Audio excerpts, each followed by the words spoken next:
Therapy Tuesday. Today I'm going to talk about how to maintain a healthy long-term relationship. What are some of the main components that go into making sure you're developing a healthy relationship long-term?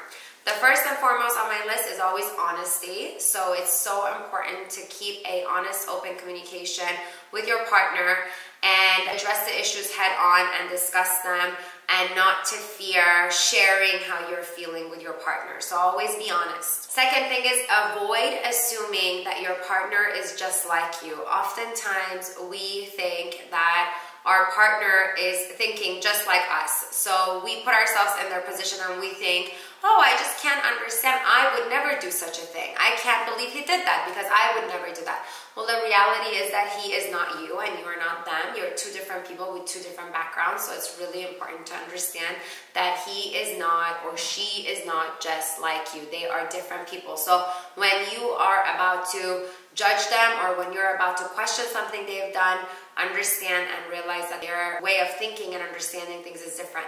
So give them the benefit of the doubt and let them explain to you before you jump into a conclusion, because you would never do such a thing. Third on my list is use tell culture. What is tell culture? Tell culture is where us therapists really recommend that you share how you are feeling to your partner. So let's say I am feeling a bit uneasy about something my husband has done.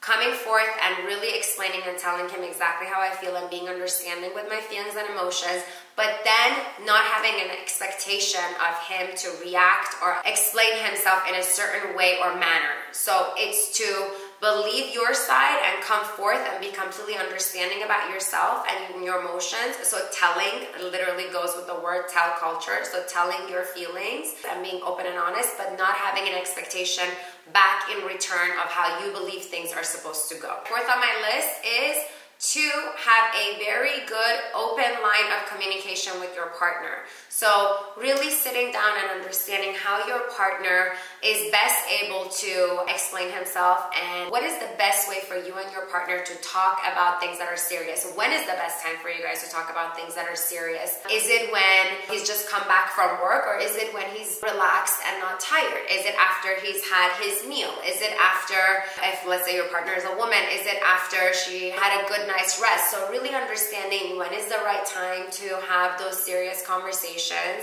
and what is the right way to have those serious conversations. So really understanding the cues that your partner gives you as far as not raising your voice and being calm-mannered and not having a temper when you're speaking. So these things are really important in keeping the communication lines open. Next on my list is to practice emotional attunement. And what does emotional attunement mean? It means that you are paying attention to everything that your partner is showing you, not just their words. So that means their body language, the vibe that they're giving you, the energy that they're giving you. Really be in tune with your partner and what it is that they're trying to convey to you with their whole being, not just with their words, because oftentimes words are not really how a person is feeling. It's through their body language and the vibe that they're giving you. So pay attention, it's really important. Next on my list is to check in with your partner often. What does that mean, check in with your partner? Really ask them, how are you doing? How is our relationship going? Are you feeling happy in this relationship? This is how I'm feeling. How are you feeling? And I would say that this is really important to do at least once every couple of weeks. I try to check in with my husband every other week. I literally just ask him, hi honey, how's everything going? How are you feeling? How do you think we're doing? It's a very simple conversation. When you keep doing it over and over, it becomes second nature.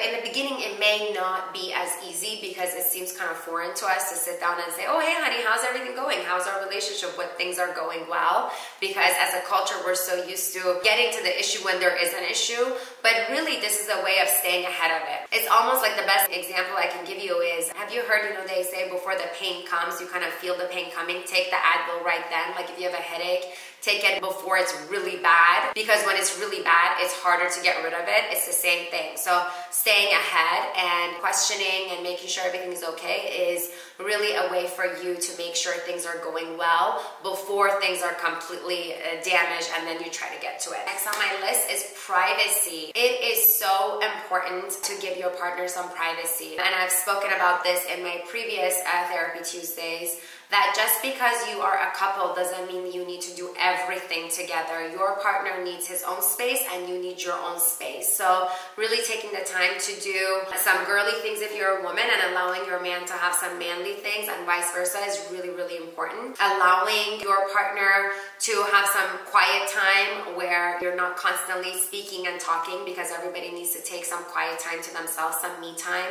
And really just allowing them to make their own decisions of where to go and where not to go. Oftentimes we like to tell each other what to do when we're in a long-term relationship, and it's really important that the person feels like they still have their autonomy. No one likes to feel like they're living with their parents when you're an adult and you're in a relationship. So make sure you give them that space, and also make sure that you're working on your trust and that they trust you and you trust them, because that's when the boundaries start to get cut off, is when you don't trust one another. So you try to tell each other what to do, and that's when a lot of resentment starts building up. So working on that trust and giving that space are two of the most important components of a long-term relationship for sure.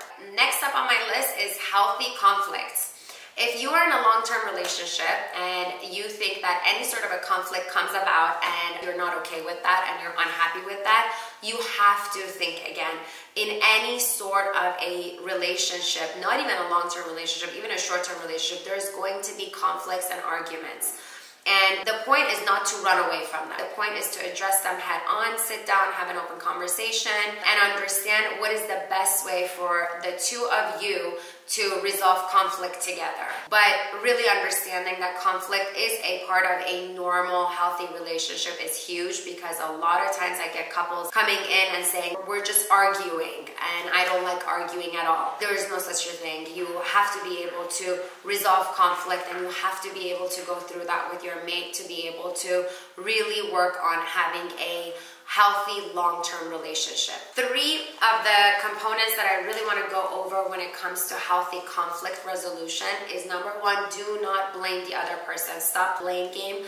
This is something I see so much in couples therapy. The finger is being pointed and one person is shaming the other one and the other one's shaming the other one, and it just gets in a very toxic situation that there's no point to it. So there's no need to blame each other. Another one is to think back to continuously bringing up past mistakes and past resentments into the here and now. Really making a decision of letting go of what has happened in the past and starting fresh and focusing on today and what you can do today and what your partner can do today is a big pointer for long-term happy relationships. Next on my list is to create a list of your goals and making your goals happen for yourself. You have to go after your own wants and desires in life. Oftentimes, the person gives up on their own life and they want to bring down their partner with them. And one partner is the one that has all the ambition and the goals, and one partner is the one that wants to bring the partner with goals and ambitions down. No, you should have your own goals. You should focus on what you want, your desires, because that's what's going to make you a happy individual and therefore a happy couple. And last but not least on my list is compromises. Make sure that you're compromising, you are picking your battles, and that you are not choosing an argument over everything. You have to make sure that you're picking your battles. This is one of the most important things that I tell all the couples out there. Pick your battles. You can't be wanting to fight and you can't want to win over everything. I hope this helps. This was my most important aspects of a happy long-term relationship, and I can't wait to see you guys next Tuesday. Thank you for listening.